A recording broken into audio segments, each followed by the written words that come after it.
So, Floor is yours. I was thinking beginning with an introduction, but you made the introduction, so I will go and continue. Like you said, today I will talk about our work titled "Any Robust Method for Breach Detection from High-Resolution Electro-Optic Satellite Images." And before beginning, I'd like to also acknowledge my colleagues and advisors who are also here: Çinar, Karaman, Yardımcı, and Halıcı. Okay. As most of you already know, bridges are highly strategic points, structures, and they are critical for many different types of applications. It could be a GIS application, it could be used for military, there are many purposes, and well, we know that bridges are pretty strategic. So their automatic detection would be helpful in many different aspects. So this study actually focuses on detecting bridges over water areas, such as water canals and rivers. So we're not trying to detect a bridge or a normal road. So in the literature, the current literature could be grouped into different two groups, depending on the data they use. So there are some methods that utilize elevation information that could be get from the SAR and LIDAR data. Like there are some works from Sorengel, Setol, which use SAR and LIDAR data, and there are other methods that only utilizing electro-optic satellite image data, like raw data. Our proposed method belongs to the second group, so we only use the electro-optic high-resolution satellite images to detect bridges. So, like as I said before, our method is developed for high-resolution, multi-spectral satellite images, and the most important part is we are trying to detect bridges of different sizes, because most of the existing work in literature actually conducted on the not high-resolution images and low-resolution images, and on those images it is hard to find small bridges. We tested our methods on images which are obtained from different types of satellites, and we obtained promising results. So I have to move back. Okay, it's cool, right? Everybody could hear me. Okay. And we also propose an optional verification step for increasing the precision values. If the precision values are the most important thing, we also propose a method for increasing the precision values. So our proposed approach workflow could be seen here. Like I said, we get the input image, then we identify the water regions, and from these water regions we extract river and possible river and water canals, and then we extract the possible bridge regions using the water mass and river and water canals mass. And like as I said, there is also a verification step that uses road mass or orientation information. So in our tests we use two different types of satellite images. I guess everyone is familiar with them, so I will not go and explain them. We conducted our tests on Iconos and GEOBIA images, and both test images are pan-sharpened. So one example Iconos image could be seen on the left, and one example GEOBIA image could be seen on the right. And as you can see, on the left image there's a very small bridge, but on the right there's a highway and there's a bigger one. So let me start with the method. So like I said, we start with the identification of water areas. But actually we're not trying to correctly classify all the water areas here. Because in this step we are trying to not to miss any region that is actually water. So in this step we could misclassify some regions as water, but in the following step we will exclude them. So important part, we should not miss any region that is actually water. So for the extracting water, we use a two-step procedure. At first, we will show the image using their near-infrared values, near-infrared reflectance values, pixels values actually. And it has known in the literature that water areas have smaller near-infrared values than the others generally. We use it as 250 here, so I should also remind our input data is 11 bits. It could be taken as another one, but it is found experimentally and it gave the best results. So after this step, we calculate the NDWI, the natural normalized difference water index of the pixels, the filtered ones, the remaining ones, and we cluster the filtered image using these values.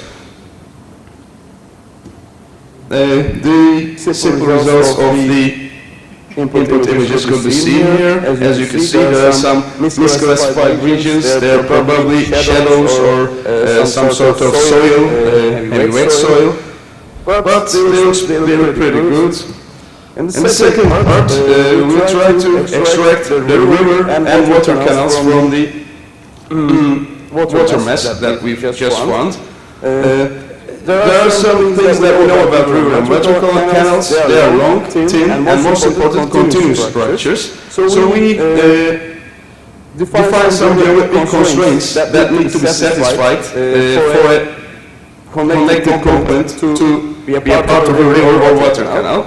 The first constraint is a major axis longer than 300 meters, so it guarantees that the structure is long. And we define an inequality, it could be seen here, and this also guarantees that the structure is long and thin. It's basically, you could think it as a major axis divided by minor axis, but this is actually a bit different. So using these constraints, we check all the connected components on the mask and see if these constraints are satisfied. So you can see the results after this step.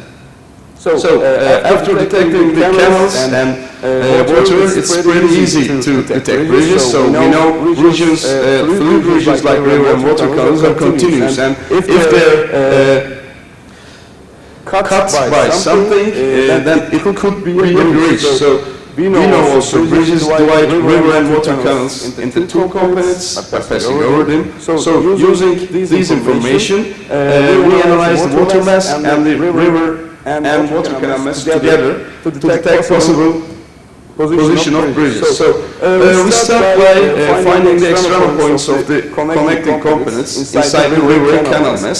So external points, we could, if it is defined by, like in a Harlick and Chaperone in their computer robot vision book in 1992, we could define them as the convex shapes, four points that at a convex shape, four extreme points, like on the I think I could. Okay.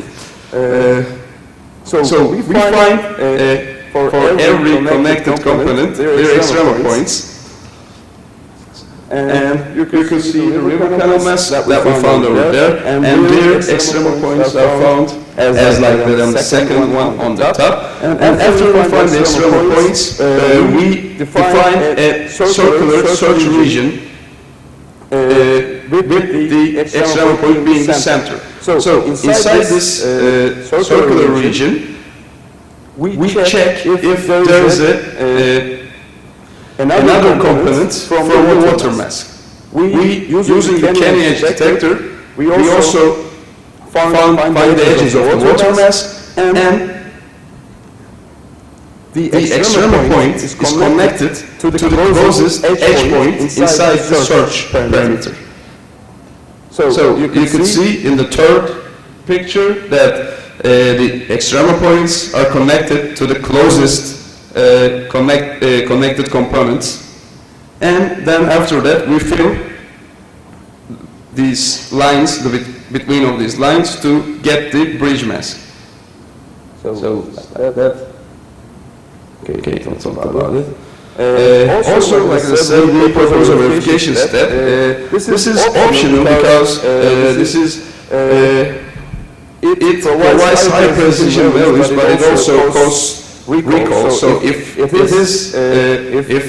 the most important thing is high precision values, it could be used. So the assumption here is bridges perpendicularly cut the water structure, so there could be a parallel bridge over a river, and the second one, roads also continue on bridges. So we propose two methods. The first one is comparing the segment orientations to verify those bridges, and the second one is using a road mask. So for the verification step, first we segment the input image using mean shift segmentation method. And after that, we compare the orientation of the segments that's inside the bridge mask with the connected component that forms the river. So we thought that their orientation difference must be higher than 70 degrees. It could be also taken as it could also be taken different, but it was best in our test. So if it is not larger than 70 degrees, the segments are excluded from the bridge mask. So there is an example of the verification step, like I said, because of a shadow region, we also found some part as a bridge, but it's not also a bridge. But if we check the orientation of the bridge mask and the river mask, we could see that they are parallel and they're excluded, and only the correct bridge is obtained. And the other method is using a road mask. We also propose the road extraction algorithm. We use the output of it. It works perfect with ground truth information, but it could be problematic in practice, because if you also have some misclassified things inside your road mask, it could result in worse situations. But there is another example, like the first one is the first found bridge mask, the second one is the road mask of found, and the third one, as you can see, at the third one, the width characteristics of bridge is better. So I came to experiments and discussion. We used 10 GEOBIA and 10 Iconos images, and there were 9 and 8 bridges on those. So we correctly identified bridges on all bridges on GEOBIA and 5 bridges on Iconos, and also there were 2 misidentified misclassifications as bridges. Now there are some examples, visual examples. False positive or negatives are generally caused by the misclassified water mass. So if you have classified shadow regions as water, this will cause artificial bridges, and similarly, with a perfect water mass, the algorithm is expected to run flawlessly. And about the verification step, when we use the orientation verification step, we could exclude all the misclassified bridges, but also some correctly classified bridges are excluded, and those excluded bridges are usually smaller than the other ones and didn't show any orientation characteristics. So, like I said, if you need high precision values, you could always use it. Quantitative comparison with the literature is not made because there were not much works using like high-resolution images like Iconos or GEOBIA, but there was one, but they didn't give any statistical quantitative statistics, so we implemented it and compared the results. The quantitative results were similar, but our algorithm finds bridge characteristics like width and length better. Also, our proposed method's dependence on the bridge length is less. So right now our algorithm could not find bridges on dry river and water canals. So with an approach which could detect such cases, I think that we could find more bridges. And of course it should be tested on more and different type of images. We tested on two type of satellite images, and with more type of satellite images with more numbers, I think we could obtain a more robust and better algorithm. Okay, thank you for listening. Okay, thanks very much.